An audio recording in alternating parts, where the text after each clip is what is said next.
এবারে প্রতিপক্ষকে চরণে অসংখ্য কোটি প্রণাম। তৎস আজকে ঠাকুরের পাঞ্জাদারি কর্মী দেবতা মানুষ, তারও প্রণাম জানাই।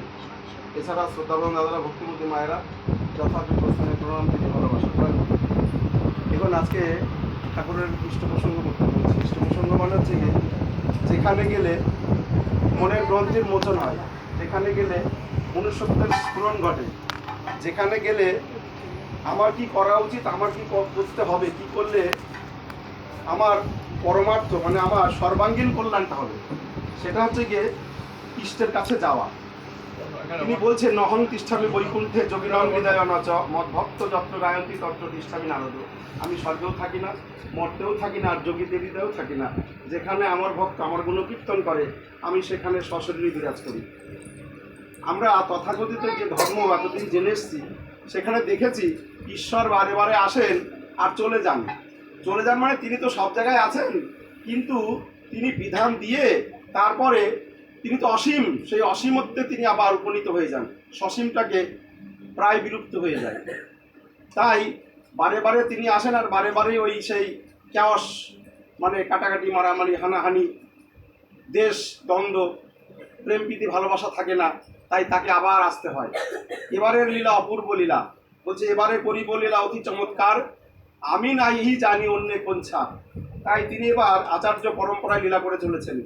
সেই আচার্য লীলা যদি আমরা দেওঘরে যাই, আমরা প্রত্যেকে ওয়াকিবহল আছি সেই আকাশের ভগবান, যিনি নকুলদানা খান, যাকে মুনি ঋষিরা যুগ যুগ সাধনা করে পায় না, তিনি আজকে সশরীরে থেকে আমাদের লীলা করছেন। আমাদের ভালো মন্দ, সুখ দুঃখ, জ্বালা যন্ত্রণা, আমরা যে কিতাব জ্বালায় জ্বলছি, সেই কিতাব জ্বালা থেকে তিনি মুক্তি দিয়ে অমৃতের পথে পাঠিয়ে দিচ্ছেন। আমরা এই কদিন আগে এই ঠাকুরবাড়ি থেকে ঘুরে এলাম নববর্ষ উৎসবে। সেখানে লাখো লাখো মানুষ সেই উৎসবে গিয়ে তারা কেমনভাবে নব আনন্দে, নব উৎসাহে, এই যে আমার জেঠু বললেই ঠিক হবে, কেন এনার মতো মানুষ আমি দেখেছি, যদি উনি সৎসঙ্গে না থাকতেন, তথাকথিত যদি অন্য সার্ভিসে থেকে যদি রিটায়ার করতেন, তাহলে এখন তাস পিটাতেন, নানা রকম গল্প করে অনেক আগেই রোগ শোকে চলে যেতেন। কিন্তু এখনও তরুণ যুবক, আমার মধ্যে মনে হয় আলসে ভাব এসে গেছে, কিন্তু ওনাকে দেখেছি উনি প্রত্যেকটি সৎসঙ্গে গিয়ে ঠাকুরের গুণকীর্তন করেন, ঠাকুরের কথা বলেন, এবং উনি এখনও যতখানি স্মার্ট আছেন। আমার তো ওর 25 বয়স, তাও ঘুড়ি বাড়ি বেড়ে টেনে আমার তো আচার্যদের বলেছেন তোকে ঝোলাবো।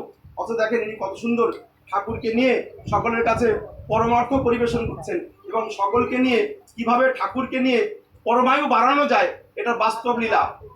একবার শ্রী দাদা, আপনারা সবাই জানেন IPS সাধন মণ্ডল, ওনার স্ত্রী ওনাকে আমার নিজের সামনে তিনি বলেছেন যে সাধনদাকে যে আমি কতবার রাখলাম তার ঠিক নেই। এই কতবার রাখলাম মানে তিনি তার পরমায়ুটা বাড়িয়ে দিয়ে তাকে ঈশ্বরের, ঠাকুরের যে লীলা, তার স্বার্থ প্রতিষ্ঠা করার জন্যে, মানুষের মঙ্গল করার জন্যে তাকে রেখে দিয়েছেন। এই সাধন মণ্ডল আমি দেখেছি খুব কাছের থেকে, এবং তার সঙ্গে কথাও বলেছি।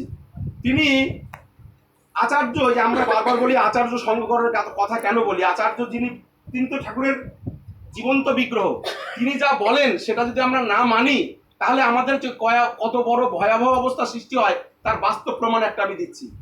সাধন মণ্ডল তিনি বর্দার আশীর্বাদে IPS হলেন, ছিলেন একটা কনস্টেবলের চাকরি থেকে। তারপরে তিনি যখন বিবাহ করলেন, সুন্দরী বউ এলো, একটি কন্যা সন্তানও হয়েছে।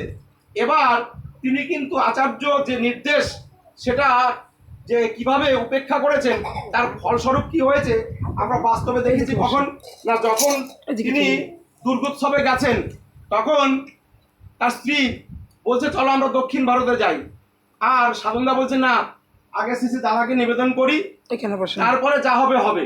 উনি বলছে না না, ওনাকে নিবেদন করলে উনি কিন্তু যেতে দেবে না। তখন বলছে তা কি করা যাবে, না যেতে যাবো না, তিনি তো ভক্ত মানুষ। কিন্তু ওই বইয়ের মন রক্ষা করার জন্যে তিনি কি করলেন, স্ত্রীকে সঙ্গে নিয়ে শ্রী দাদাকে না জানিয়ে দক্ষিণ ভারতে চলে গেলেন। যখন দক্ষিণ ভারতে গেলেন, আপনারা জানেন পথিমধ্যে ওই স্ত্রী এবং তার মেয়ে একদম স্পট ডেড। তিনি একবারে ডেস্টিটিউট। আমরা ডেস্টিটিউট বলতে যা বুঝি সর্বহারা। দেখুন, যদি মনের যে শক্তি, মনের যে শান্তি যেখান থেকে পাওয়া যায়, সেই খোরাকটা যদি হারিয়ে যায়, তাহলে আমার মনে হয় মানুষের বাড়ি গাড়ি টাকা পয়সা থাকা সত্ত্বেও আমার মনে হয় তার কোনো খুব একটা ম্যাটার করে না, খুব একটা মূল্য এসে দাঁড়ায় না। তাই তার যে প্রেরণা, তার স্ত্রী, তার মেয়ে, যাকে দেখলে প্রাণ জুড়িয়ে যায়, যে মেয়েটিকে দেখলে, সেই মেয়ে এবং স্ত্রী যখন হারিয়ে গেল, তিনি একা হয়ে গেলেন, একবারে সর্বশান্ত হয়ে গেলেন। এসে শ্রী দাদাকে নিবেদন করলেন, এসে সেই নত মুখে ঝরঝর করে কাঁদছেন। তখন শ্রী দাদা বলছেন, আমি তো জানতাম, আমি তো আপনাকে পই পই করে বলেছি, আপনি যখন যেখানে যাবেন আমাকে বলে যাবেন, আপনি তো আমার কথাটা শুনলেন না, তাই আজকে দিন দেখতে হলো। এর আর একটা বাস্তব উদাহরণ দিই। আমাদের কাছে কদিন আগে আমি এই বাতকুল্লা সৎসঙ্গে গেছিলাম। খুব বনেদি পরিবার, ঘোষ পরিবার, তার 5 ভাই, 3 ভাই ঋত্বিক, তারা ভালো জায়গায় প্রতিষ্ঠিত, ছোট ভাই গানে বিশরদ মাস্টারমশাই, অল্প বয়স। তাকে বারবার ওই ভাইয়েরা বলতো যে আরে ভাই তুই আচার্যের কাছে চল, আচার্য সঙ্গ না করলে না জীবনটা কখন কোন লহমায় কোথায় চলে যাবে তার কিন্তু হিসেব নেই। ওকে বারবার বলেছে, সে গেল না। তার স্ত্রী মানে ভাইয়ের বউ এবং ভাই, ছোট ভাই মারা গেছে। আপনারা বলেন, আমার কাছে ভিডিওটা আছে। সেই সৎসঙ্গে তারা কাঁদতে পাচ্ছেন না, ঝরঝর করে যে কাঁদতে পাচ্ছেন না। বলছে আমার ভাইয়ের টিকিট কনফার্ম হয়ে গেল, আমরা ওর থেকে 20 বছরের বড়, আমাদের টিকিটটা কনফার্ম হলো না।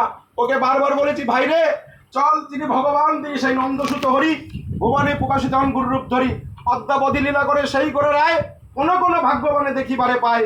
সেই ভগবানের কাছে না গেলে তিনি আমার ভালো মন্দ, সুখ দুঃখ, বাধা বিপত্তি, আমার যে অভাব অভিযোগ, তিনি তার চোখের সামনে গেলে আমাদের উদ্ধার করতে পারেন। তা সেই ভাইটি গেল না।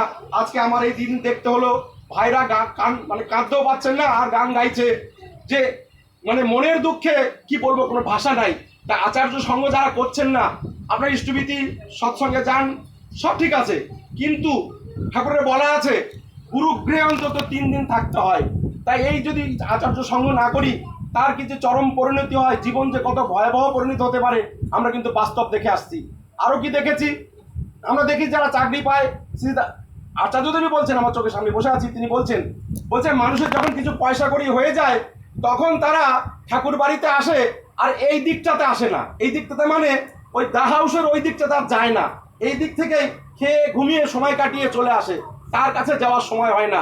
শ্রী দাদা বসে আছেন, একজন বলছে দাদা সৎসঙ্গে যাব, মনমণি নামে সৎসঙ্গ। বলছে কেন, এখানে কি সৎসঙ্গ হলো না? যিনি বিগ্রহ, নরবিগ্রহ বসে আছে, তাকে উপেক্ষা করে সৎসঙ্গে যেতে হবে। আমার তো মনে হয়, তখনই বলছে দাদা এখানে কি সৎসঙ্গ হলো না? সৎসঙ্গ কাকে বলে? সচ্চিৎ আনন্দ, যেখানে যার অস্তিত্ব রয়েছে, যিনি বসে আছেন ঘনীভূত রূপ, তাকে পেলেই তো সব পাওয়া হয়ে যায়। তাকে বাদ দিয়ে যদি আমরা কিছু পেতে চাই, তাহলে আমার পাওনার কিন্তু আর কোনো হিসাব থাকবে না। তাই সবাই ভালো থাকেন, সুখে থাকেন।